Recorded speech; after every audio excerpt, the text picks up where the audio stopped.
Hello po sa inyong lahat mga ka-crypto. Ako po si Pinoy Crypto Trader at sa video na ito ay atin pong pag-uusapan ang tungkol dito sa tatlong coins na under $1 na maganda raw bilhin ngayong linggo na ito para kumita.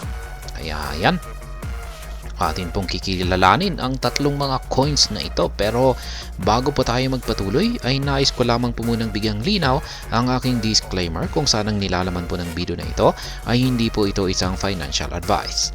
For education and information purposes lamang po ang layunin nito. Maliban po dito ay nais ko na rin pong magbigay babala na wala pong kahit anumang group chat ang Pinoy Crypto Trader. Ayan, ang una po sa ating listahan ay itong si Ripple or XRP. Sabi rito ay bulls and whales are now investing heavily in XRP as its 24-hour trading volume surpassed the $1.7 billion mark. Kaya yan, yung kanyang paglago sa kanyang trading volume ay nagpapakita po yan ng investor interest. Ayan, unti-unting nagkakaroon or nakakaakit ng mga whales or malalaking investors itong si XRP. Kaya po umaangat yung kanyang trading volume. The development suggests that bulls are taking an entry position into Ripple's XRP and trying to push its price toward $1. Kaya yan, yung mga bulls ay mukhang sila po ay nagkakaroon na or sila ay naghahanda na yan para itong si XRP ay yan kanilang itulak paangat patungo sa presyong $1. If Bitcoin climbs above $70,000 again, then XRP has more chances of breaching the $1 mark next due to positive sentiments. Kaya ayan, kung sakaling si Bitcoin daw ay nagawa niyang akyatin ang presyong $70,000 ulit, ay si XRP ay makikisabay. Yan, at sa kanyang pagsabay sa pag-angat sa presyo ay dito na po niya yan makakamit ang presyong $1. Yan po si XRP. Si Dogecoin ang pangalawa naman na coin natin dito. Yan, Dogecoin. SpaceX founder Elon Musk announced last week that Dogecoin could soon be used as an official payment method to buy Tesla cars. Yan, na-content na po natin ito. Yung malaking announcement na ito ni Ginoong Elon Musk para kay Dogecoin. Sa mga hindi po nakakakilala kay Ginoong Elon Musk ay isa po siyang tech billionaire. At siya po ang nagmamay-ari sa SpaceX. Maliban dito ay ang Tesla. At syempre, binili na rin niya ang X na dating Twitter.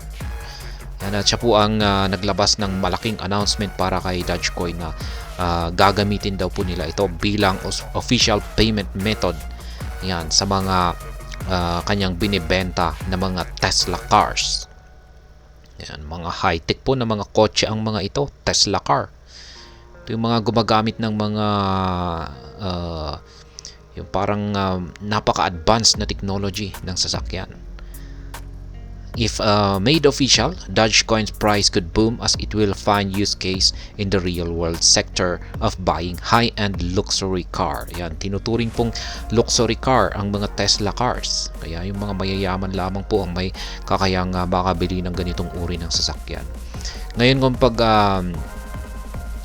ginamit na po ng Tesla car ang Dogecoin bilang isang payment method, ay dagdag po ito sa kanyang real world use case or gamit.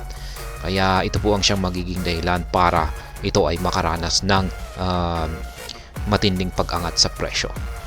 Musk also called Dogecoin the cryptocurrency of the masses, highlighting that he's into Doge for the long term. Kaya yan, dagdag pa ni Ginong Elon Musk ay si Dogecoin daw ang cryptocurrency ng karamihang tao. Ayan.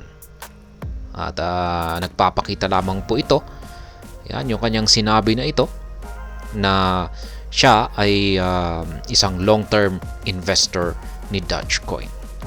Number 3 ay itong si Shiba Inu. Ayan. Shiba Inu is among the top performing cryptocurrencies this month as it spiked nearly 280% in 30 days. SHIB attracted heavily bullish sentiments with investors flocking towards the token last month. Kaya ayan po, na-content na rin po natin itong kahangahangang ibinigay na gain ni Shiba Inu. Sa loob lamang po ng 30 days ay nagbigay po siya ng gain na 280%. Yan, talo pa niya itong binigay na gain ni Bitcoin at saka si Ethereum. Yan, na-content natin yan kanina.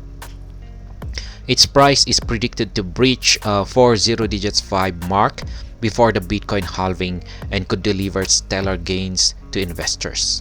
Therefore, Shiba Inu must be on your watch out list that can generate profit this time around. Kaya yan, meron na pong isang prediction na itong si Shiba Inu ay makakamit niya ang presyong 40 digits 5 bago maganap ang Bitcoin halving.